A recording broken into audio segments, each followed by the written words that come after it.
Situ Barua বজাৰৰ আলু পিয়াজ নহয় যে চিটু বৰুৱা কোনোবাই টকাৰে কিনিব পাৰিব। মোক কয় তোৰ মালিকক মাত পইচান কোনে পইচা এই চিটু বৰুৱা আৰু বিষ্ণু শইকীয়াৰ মানুহকেইটা।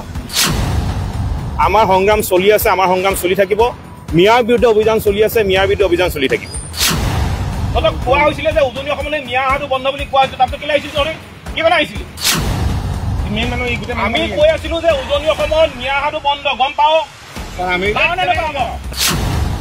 বৰিয়া মৰিয়া দেখি চৈয়দ জলহা এওঁলোক উজনিলৈ আহক, কাম কৰিবলৈ আহক, কাম কৰক, শ্ৰমিক হিচাপে আহিলেও আহক, ফুৰিবলৈ আহক, আমাৰ অকণমানো কোনো কুণ্ঠাবোধ অকণমানো আপত্তি নাই। দ্বিতীয় কথাটো হৈছে সাংবাদিকৰ সন্মুখত মই বাইট দিয়াৰ পিছতে তাত আৰক্ষী প্ৰশাসন আহি উপস্থিত হৈছিল। যদি আমি মাৰপিট কৰিলোহেঁতেন, যদি আমি টকা বিচাৰিলোহেঁতেন, তেওঁলোকে তেতিয়া অভিযোগ দিব লাগিছিলে। কিন্তু তেওঁলোকে ইয়াত অভিযোগ নিদি তেওঁলোকৰ নিজৰ যেতিয়া গৃহ জিলা পোৱাৰ পিছত তেওঁলোকে এটা অভিযোগ দিয়া মানে কোনোবাই তেওঁলোকক উচতাই দিছে। যোৱা কালিৰ পৰা যিটো কথা চৰ্চা চলি আছে এইটো হৈছে এক উদ্দেশ্য প্ৰণোদিত কথা। মোৰ বিৰুদ্ধে, জাতীয় সংগ্ৰামী অসমৰ বিৰুদ্ধে আৰু বিষ্ণু শইকীয়াৰ বিৰুদ্ধে যিটো অভিযোগ আহিছে এক গভীৰ ষড়যন্ত্ৰ। আমাৰ স্পষ্ট কথা, চিটু বৰুৱা বজাৰৰ আলু পিয়াজ নহয় যে চিটু বৰুৱা কোনোবাই টকাৰে কিনিব পাৰিব। আমাৰ সংগ্ৰামখনক কোনোবাই এই ধৰণে বদনাম কৰি দুৰ্বল কৰিব নোৱাৰিব। আমাৰ সংগ্ৰাম চলি আছে, আমাৰ সংগ্ৰাম চলি থাকিব। মিয়াৰ বিৰুদ্ধে অভিযান চলি আছে, মিয়াৰ বিৰুদ্ধে অভিযান চলি থাকিব। দ্বিতীয়তে গৰিয়া মৰিয়া দেখি চৈয়দ জলহা এওঁলোক হৈছে অসম চৰকাৰৰ দ্বাৰা স্বীকৃতিপ্ৰাপ্ত খিলঞ্জীয়া আৰু অসমত বসবাস কৰি থকা হিন্দু মুছলমান আমি সকলো একেলগে মিলাপ্ৰীতিৰে আছোঁ, মিলাপ্ৰীতিৰে ভৱিষ্যতো থাকিম। কোনো অপশক্তিয়ে আমাৰ এই সম্প্ৰীতি যিডাল এনাজৰী, এই এনাজৰীডালক কোনো অপশক্তিয়ে কিন্তু ছিঙিব নোৱাৰে। এতিয়া কথাটো হৈছে যোৱা 19 তাৰিখে মানকাছৰ পৰা যি 47জন শ্ৰমিক আহিছিলে আৰু এই 47জন শ্ৰমিকক যিজন ব্যক্তিয়ে লৈ আহিছিলে তেওঁ এজন দেশী জনগোষ্ঠীয় লোক আৰু 47জন শ্ৰমিকৰ ভিতৰত 8-9জন দেশী জনগোষ্ঠীয় লোক আছে। আমাৰ কথা হৈছে কি উজনিলৈ দেশীসকল আহক, চৈয়দসকল আহক, গৰিয়া মৰিয়াসকল আহক, সকলো আহক, আমাৰ তাত অকণমানো আপত্তি নাই। কিন্তু আমাৰ আপত্তিটো আছে এই ঠাইত যে এজন খিলঞ্জীয়া ব্যক্তি হৈ তেওঁ যদি লগত সন্দেহযুক্ত কোনোবা যদি ব্যক্তিক লৈ আহিবলৈ হয়, যদি মিয়াক লৈ আহিবলৈ হয়, কিন্তু তেতিয়া আমাৰ আপত্তি আছে, আপত্তি থাকিব। সন্দেহযুক্তৰ লগত কিন্তু লৈ আহিলে আমি বাধা দিম, এইটো স্পষ্ট কথা। কিন্তু বাকী আপোনাৰ গৰিয়া মৰিয়া দেখি চৈয়দ জলহা এওঁলোক উজনিলৈ আহক, কাম কৰিবলৈ আহক, কাম কৰক, শ্ৰমিক হিচাপে আহিলেও আহক, ফুৰিবলৈ আহক, আমাৰ অকণমানো কোনো কুণ্ঠাবোধ অকণমানো আপত্তি নাই। কিন্তু কোনোবা খিলঞ্জীয়া এজন ব্যক্তিয়ে লগত কিন্তু সন্দেহযুক্ত নাগৰিক লৈ আহিলে মই পুনৰ কৈছোঁ আমাৰ আপত্তি আছে, আমাৰ আপত্তি থাকিব।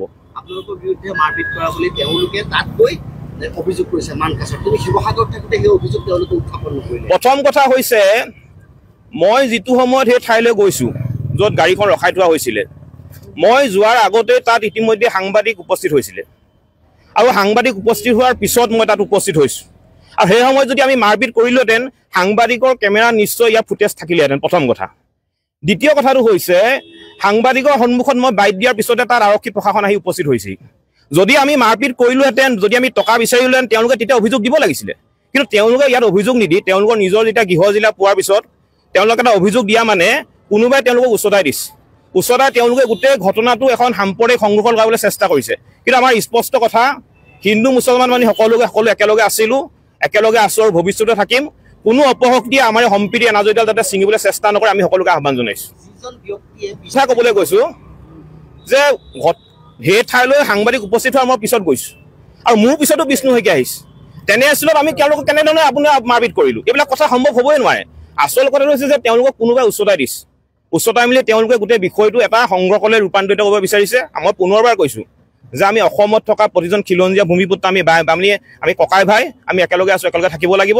গতিকে এই ধৰণৰ উচতনিমূলক মন্তব্য যাতে কোনেও প্ৰদান নকৰে সকলো পক্ষকে মই আহ্বান জনাইছোঁ। নহয়, এটা কথা আপোনালোকৰ জৰিয়তে পুনৰবাৰ স্পষ্ট কৰি দিব বিচাৰিছোঁ, চৰকাৰৰ স্বীকৃতিপ্ৰাপ্ত গৰিয়া মৰিয়া দেখি জলহা এই যিসকল আচলতে খিলঞ্জীয়া ব্যক্তি আছে বা খিলঞ্জীয়া সম্প্ৰদায় আছে, তেওঁলোকৰ লগত জাতীয় সংগ্ৰামী সেনা বা শিৱসাগৰৰ দল সংগঠনৰ কোনো মতভেদ নাই বা কোনো ধৰণৰ আচলতে সংঘাত নাই। গতিকে এনেধৰণৰ অপপ্ৰচাৰ যাতে কোনোৱে আচলতে বিয়পায়, সাতানপুৰুষীয়া অসমৰ শান্তি সম্প্ৰীতিত যাতে বিঘ্নিত নকৰে তাৰ কাৰণে আমি পুনৰবাৰ আহ্বান জনাইছোঁ। তেওঁলোকৰ মানুহ অসমৰ বিভিন্ন প্ৰান্তত আচলতে আহি কৰ্ম সংস্থাপনত ব্ৰতী হ'ব পাৰে, কাম কাজ কৰিব পাৰে, তাত কোনো ধৰণৰ বাধা নাই।